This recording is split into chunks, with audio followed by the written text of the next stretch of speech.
Kisah Abu Nawas menang tanding dengan labu ajaib. Yang sudah subscribe semoga rezekinya lancar. Di suatu hari yang cerah, Raja Harun al-Rasyid sedang duduk di istananya ketika ia mendengar kabar menarik dari seorang pedagang yang datang dari negeri jauh. Pedagang itu bercerita tentang seorang ahli sihir yang memiliki labu ajaib, sebuah benda yang konon bisa memenangkan segala macam pertandingan. Tertarik dengan cerita tersebut, Raja memerintahkan untuk memanggil ahli sihir itu ke istana, karena ia ingin melihat keajaiban labu tersebut dengan mata kepalanya sendiri. Ahli sihir itu pun datang dengan penuh keyakinan dan kepercayaan diri. Ia membawa labu ajaibnya dan meyakinkan Raja bahwa labu ini tidak pernah kalah dalam pertandingan apapun. Tentu saja, Raja semakin tertarik dan ingin menguji kekuatan labu tersebut.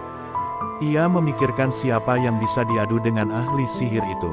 Tiba-tiba, Raja teringat akan Abu Nawas, orang yang terkenal di kerajaannya karena kecerdikan dan kebijaksanaannya. Raja memerintahkan pengawal untuk memanggil Abu Nawas ke istana. Setelah Abu Nawas tiba, Raja menjelaskan situasinya dan menantangnya untuk melawan ahli sihir dengan labu ajaib tersebut. Abu Nawas, yang sudah sering menghadapi berbagai tantangan dengan cara-cara yang tidak terduga, setuju dengan syarat ia boleh membawa benda apapun yang ia inginkan ke dalam arena. Hari pertandingan pun tiba. Banyak rakyat yang berkumpul di sekitar arena untuk menyaksikan pertarungan yang dianggap tidak seimbang ini.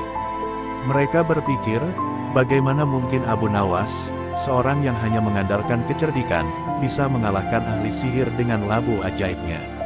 Ahli sihir dengan penuh percaya diri menempatkan labu ajaibnya di tengah arena dan menantang Abu Nawas untuk memulai. Abu Nawas, yang sudah siap dengan rencananya, datang membawa sekarung pasir. Melihat Abu Nawas hanya membawa pasir, orang-orang pun mulai berbisik-bisik, bertanya-tanya apa yang akan dilakukan Abu Nawas dengan pasir tersebut. Pertandingan dimulai. Sang ahli sihir dengan angkuh mengatakan bahwa siapapun yang mencoba melawan labu ajaibnya akan kehilangan tenaga dan kekuatan mereka. Labu itu, menurutnya, memiliki kekuatan magis yang dapat membuat lawannya merasa lemas dan tidak berdaya. Namun, Abu Nawas tetap tenang. Ia menaburkan pasir dari sekarungnya ke seluruh arena. Setelah itu, ia berdiri di salah satu sudut arena dan mulai berdoa dalam hati. Orang-orang semakin penasaran melihat tingkah Abu Nawas, sementara ahli sihir tetap tersenyum sinis, yakin bahwa ia akan menang. Kemudian, Abu Nawas memerintahkan ahli sihir untuk membuktikan kekuatan labu ajaibnya. Ahli sihir itu mulai membaca mantra, berharap agar labu itu menunjukkan kekuatannya. Namun, yang terjadi justru sebaliknya. Ketika ahli sihir itu mencoba bergerak mendekati labu, ia merasa ada sesuatu yang aneh. Kakinya terasa berat, seolah-olah ada beban besar yang menahannya untuk melangkah. Ahli sihir itu berusaha keras untuk melangkah, namun semakin ia mencoba, semakin ia merasa lemah. Abu Nawas, yang melihat keadaan itu, dengan tenang berkata, sebenarnya, bukan labu itu yang ajaib, tetapi pasir yang kutaburkan. Pasir ini berasal dari gurun yang terkutuk, di mana siapapun yang menyentuhnya akan kehilangan kekuatannya. Mendengar penjelasan Abu Nawas, ahli sihir itu menjadi panik. Ia mencoba untuk mengerahkan seluruh kekuatannya, tetapi tetap saja ia tidak bisa melangkah. Sementara itu, Abu Nawas berjalan dengan santai ke arah labu, mengambilnya, dan menyerahkannya kepada Raja. Raja Harun al-Rasyid tertawa terbahak-bahak melihat kecerdikan Abu Nawas. Ia memuji Abu Nawas atas kecerdikannya yang luar biasa dan memberikan hadiah besar kepadanya. Sementara itu, ahli sihir itu terpaksa meninggalkan istana dengan malu, karena labu ajaibnya ternyata tidak bisa mengalahkan kecerdikan seorang Abu Nawas. Kisah Abu Nawas hobi memancing, yang sudah subscribe, semoga rezekinya lancar. Abu Nawas adalah salah satu tokoh sastra yang sangat terkenal dalam dunia sastra Arab, khususnya dalam genre sastra humor dan satir. Ia hidup pada masa kekhalifahan Abbasiyah dan dikenal karena kecerdasannya dalam memutarbalikkan logika untuk menghasilkan humor yang tajam. Abu Nawas sering digambarkan sebagai seseorang yang pandai bermain kata, dan humor yang ia hasilkan seringkali diselipkan dalam kisah-kisah kesehariannya yang tampak sederhana tetapi sebenarnya penuh makna. Salah satu kisah yang sering diceritakan tentang Abu Nawas adalah hobinya yang aneh dalam memancing. Namun, bagi Abu Nawas, memancing bukan sekadar kegiatan menangkap ikan. Ia menjadikan kegiatan ini sebagai media untuk mengekspresikan kecerdikannya dan menantang pemikiran orang-orang di sekitarnya. Dalam satu cerita, Abu Nawas dikisahkan pergi memancing di sebuah kolam kecil. Ia membawa peralatan memancing, tetapi bukannya menggunakan umpan yang biasa digunakan untuk menangkap ikan. Abu Nawas malah membawa pancing dengan sepotong kain di ujungnya. Orang-orang yang melihat ini tentu saja merasa aneh dan bertanya-tanya, mengapa Abu Nawas menggunakan kain sebagai umpan? Apakah ia ingin menangkap ikan atau sedang bermain-main? Ketika ditanya tentang hal itu, Abu Nawas dengan cerdik menjawab, "Aku tidak sedang mencari ikan. Aku sedang mencari sesuatu yang lebih besar dari ikan." Orang-orang pun semakin bingung dan bertanya-tanya apa maksud dari perkataan Abu Nawas. Kemudian, setelah beberapa saat, salah seorang yang merasa penasaran bertanya lebih lanjut kepada Abu Nawas. Ia pun menjawab dengan santai, "Aku sedang mencari perhatian dari kalian semua. Kalian datang ke sini hanya karena melihatku melakukan sesuatu yang aneh. Bukankah aku sudah berhasil menangkap perhatian kalian?" Melalui kisah ini, Abu Nawas mengajarkan bahwa tidak semua yang kita lakukan harus selalu menghasilkan sesuatu yang konkret, seperti ikan dalam hal ini. Terkadang, apa yang kita cari bukanlah hasil akhir, melainkan proses dan interaksi yang terjadi selama kita melakukan kegiatan tersebut. Kisah ini juga menyiratkan bahwa Abu Nawas tidak hanya sekadar memancing untuk menangkap ikan, tetapi juga untuk menangkap perhatian, pemahaman, dan bahkan mungkin kesadaran akan sesuatu yang lebih dalam dari sekadar aktivitas permukaan. Hobi memancing yang aneh ini menjadi metafora dari cara pandang Abu Nawas terhadap kehidupan, bahwa segala sesuatu bisa menjadi pelajaran, tergantung dari sudut mana kita melihatnya. Memancing bukan lagi sekadar aktivitas, tetapi menjadi sarana untuk merefleksikan kehidupan, mengecoh logika, dan akhirnya menemukan kebijaksanaan dalam bentuk yang paling tak terduga. Solusi cerdik ala Abu Nawas, yang sudah subscribe, semoga rezekinya lancar. Abu Nawas adalah salah satu tokoh legendaris yang sering muncul dalam cerita-cerita rakyat di dunia Arab, terutama di Persia dan Timur Tengah. Ia dikenal sebagai sosok yang cerdas, jenaka, dan terkadang nakal, yang selalu berhasil menemukan cara untuk keluar dari situasi sulit dengan solusi yang cerdik dan tidak terduga. Abu Nawas sebenarnya adalah seorang penyair terkenal yang hidup pada masa dinasti Abbasiyah di Baghdad pada abad ke-8 dan ke-9. Nama aslinya adalah Abu Ali Al-Hasan bin Hani Al-Hakami, tetapi ia lebih dikenal sebagai Abu Nawas. Meskipun dalam sejarah ia dikenal sebagai penyair besar dengan puisi-puisinya yang penuh sindiran dan humor, dalam cerita rakyat, sosok Abu Nawas digambarkan sebagai seorang yang licik, pintar, dan suka berkelakar. Karakteristik utama Abu Nawas adalah kecerdikannya dalam memecahkan masalah. Ia sering berada pada situasi-situasi yang sulit atau bahkan tampak mustahil untuk menyelesaikannya. Namun, dengan kepandaiannya, Abu Nawas selalu berhasil menemukan jalan keluar yang mengejutkan. Solusi-solusi yang ia temukan seringkali bersifat humoris, namun mengandung pelajaran moral yang di dalamnya. Selain itu, Abu Nawas juga dikenal karena ketidakmampuannya dalam keadaan. Ketika ancaman pada ancaman atau masalah yang seolah-olah akan menjadikannya terpojok, ia justru berhasil membekukan situasi dan menjadikan masalah itu sebagai keuntungan baginya. Hal ini menjadikannya dihormati sekaligus ditakuti oleh banyak orang, terutama oleh penguasa yang seringkali menjadi lawan debatnya. Banyak kisah Abu Nawas yang populer dan diceritakan secara turun-temurun. Berikut beberapa di antaranya.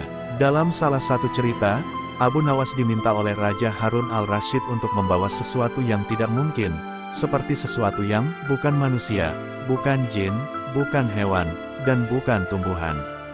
Dengan kecerdikannya, Abu Nawas menemukan solusi yang tidak terduga dan berhasil memenuhi permintaan raja, sekaligus membuat sang raja takjub. Dalam cerita ini, Abu Nawas memberikan pelajaran moral kepada seorang pengemis yang selalu mengeluh tentang nasibnya. Dengan cara yang cerdik, Abu Nawas menunjukkan kepada pengemis bahwa ia harus bersyukur dengan apa yang dimilikinya dan berhenti mengeluh. Di cerita lain, Abu Nawas berhasil mengelabui seorang penguasa yang ingin menghukumnya dengan memberikan jawaban yang tampaknya benar namun penuh dengan sindiran yang tajam. Ini membuat penguasa tersebut merasa dipermalukan tanpa bisa berbuat apa-apa. Hingga hari ini, kisah-kisah Abu Nawas masih diceritakan dan dihormati di berbagai budaya, terutama di dunia Arab dan Muslim. Sosoknya menjadi simbol dari kecerdikan dan kebijaksanaan yang seringkali dibalut dengan humor. Cerita-ceritanya tidak hanya menghibur, tetapi juga memberikan pelajaran moral yang penting bagi pendengarnya.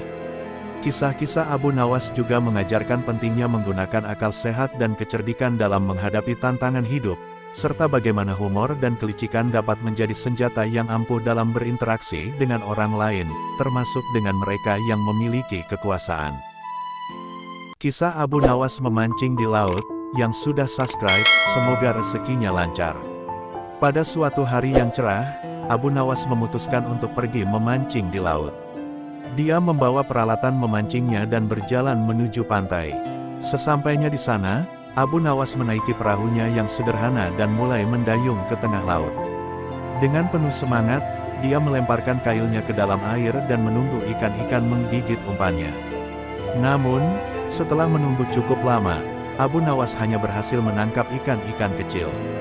Satu persatu ikan-ikan kecil itu ia tarik ke dalam perahunya.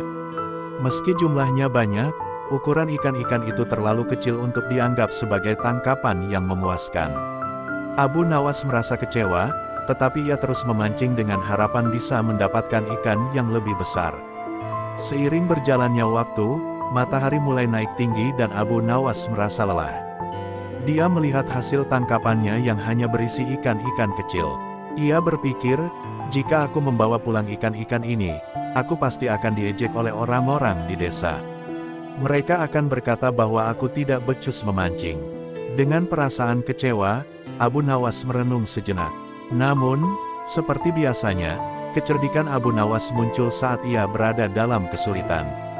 Dia mendapat ide yang cemerlang. Dengan tenang, ia mengambil semua ikan kecil yang sudah ditangkapnya dan dengan sengaja melepaskan mereka kembali ke laut. Sambil melepaskan ikan-ikan tersebut, Abu Nawas berteriak keras ke laut, seolah-olah sedang berbicara dengan para ikan besar. Hai ikan-ikan besar, aku, Abu Nawas, telah menangkap anak-anakmu. Jika kau ingin mereka kembali dengan selamat, kirimkanlah ikan besar sebagai gantinya. Setelah berteriak demikian, Abu Nawas duduk kembali di perahunya sambil menunggu. Ia yakin bahwa trik yang ia lakukan akan berhasil. Beberapa saat kemudian, keajaiban pun terjadi. Ikan-ikan besar mulai mendekati perahu Abu Nawas, seolah-olah mereka benar-benar mengerti dan ingin menyelamatkan anak-anak mereka. Abu Nawas dengan cepat melemparkan kembali kailnya ke laut. Tak lama, seekor ikan besar menggigit umpan tersebut. Dengan usaha yang cukup, ia berhasil menarik ikan besar itu ke dalam perahu. Keberuntungannya terus berlanjut, ia menangkap beberapa ikan besar lagi dalam waktu singkat. Dengan perasaan puas dan bangga, Abu Nawas mendayung perahunya kembali ke pantai. Orang-orang di desa yang melihat hasil tangkapannya sangat kagum. Mereka tidak menyangka bahwa Abu Nawas yang tadinya hanya mendapat ikan kecil-kecil kini berhasil membawa pulang ikan-ikan besar yang melimpah. Ketika ditanya bagaimana caranya ia mendapatkan ikan-ikan besar itu, Abu Nawas hanya tersenyum dan berkata, kadang-kadang, untuk mendapatkan yang besar, kita harus rela melepaskan yang kecil terlebih dahulu. Cerita ini tidak hanya menghibur, tetapi juga memberikan pelajaran berharga bahwa dalam hidup, kecerdikan dan pemikiran yang kreatif seringkali dapat mengatasi keterbatasan dan kesulitan yang kita hadapi. Abu Nawas, dengan kelicikannya, sekali lagi berhasil membuktikan bahwa akal bisa lebih kuat daripada tenaga. Kisah Abu Nawas. Duluan ayam atau telur, yang sudah subscribe, semoga rezekinya lancar. Suatu hari, Raja Harun al-Rasyid, yang dikenal senang menguji kecerdasan dan kebijaksanaan para cendekiawan di istananya, merasa bosan. Untuk mengusir kebosanan itu, ia memanggil Abu Nawas, seorang tokoh yang terkenal di seluruh negeri karena kecerdasannya yang luar biasa dan humornya yang tak terbatas. Raja memutuskan untuk mengajukan pertanyaan yang telah menjadi perdebatan selama berabad-abad, mana yang lebih dulu ada, telur atau ayam. Raja Harun al-Rasyid yakin bahwa pertanyaan ini tidak akan mudah dijawab. Banyak cendekiawan lain telah mencoba menjawabnya tetapi akhirnya terperangkap dalam logika yang berputar-putar tanpa henti. Namun, Abu Nawas, dengan senyum kecil di wajahnya, tidak tampak gentar sedikitpun. Raja memulai percakapan, "Wahai Abu Nawas, aku memiliki pertanyaan yang mungkin sulit untuk dijawab. Aku ingin kau memberiku jawaban yang pasti dan logis. Pertanyaanku adalah, mana yang lebih dulu ada, telur atau ayam?" Abu Nawas tersenyum dan berkata, "Baginda, ini memang pertanyaan yang sangat menarik dan mendalam. Tapi izinkan hamba menjawab dengan bijaksana. Hamba percaya bahwa yang pertama kali ada adalah telur." Raja, yang penasaran dengan jawaban Abu Nawas, bertanya lebih lanjut, "Mengapa engkau yakin bahwa telur yang lebih dulu ada, Abu Nawas?" Abu Nawas menjawab, "Jika kita berpikir dengan logika sederhana, Baginda, segala sesuatu yang ada tentu berasal dari sesuatu yang lain. Jika ayam yang lebih dulu ada, kita harus bertanya dari mana asalnya. Ayam tentu berasal dari telur. Jadi, masuk akal jika kita mengatakan bahwa telur yang lebih dulu ada." Raja mengangguk, tetapi ia tidak puas dengan jawaban itu. Dia kemudian mencoba menguji Abu Nawas lebih lanjut, "Tapi Abu Nawas, jika telur lebih dulu ada, dari mana telur itu berasal?" Abu Nawas yang dikenal pandai berpikir cepat, dengan tenang menjawab, "Tentu saja, Baginda, telur itu berasal dari ayam. Tetapi ayam itu sendiri juga berasal dari telur yang sebelumnya." Raja mulai memahami bahwa Abu Nawas tidak akan mudah dijebak. Lalu, Raja kembali bertanya, "Tetapi jika kita kembali ke asal-usul yang paling awal, kita harus menemukan jawaban yang pasti. Mana yang lebih dulu ada, Abu Nawas?" Abu Nawas tertawa kecil dan berkata, "Baginda yang mulia, pertanyaan Baginda sesungguhnya adalah lingkaran tak berujung. Jika kita terus menelusuri mana yang lebih dulu, kita akan terjebak dalam lingkaran yang sama. Sebagai manusia, kita tidak akan pernah tahu mana yang lebih dulu, karena keduanya saling terkait. Itulah rahasia alam semesta, Baginda." Raja Harun al-Rasyid pun terdiam sejenak, merenungkan kata-kata Abu Nawas. Akhirnya, ia tersenyum puas dan berkata, "Abu Nawas, sekali lagi kau membuktikan bahwa kecerdasanmu tidak tertandingi. Kau tidak hanya berhasil menjawab pertanyaan yang sulit ini, tetapi juga mengingatkan kita semua tentang misteri besar alam semesta yang tak bisa kita ungkap sepenuhnya." Dengan jawaban yang bijaksana itu, Abu Nawas kembali berhasil lolos dari jebakan raja dan sekaligus mendapatkan penghargaan dari sang raja atas kecerdasannya yang luar biasa. Cerita ini menjadi pelajaran bagi banyak orang tentang pentingnya kebijaksanaan dan kecerdasan dalam menghadapi situasi yang rumit. Kisah ini menyoroti bahwa tidak semua pertanyaan memiliki jawaban yang sederhana, dan terkadang, kebijaksanaan terletak dalam memahami bahwa ada hal-hal yang memang tidak bisa dijawab dengan logika manusia.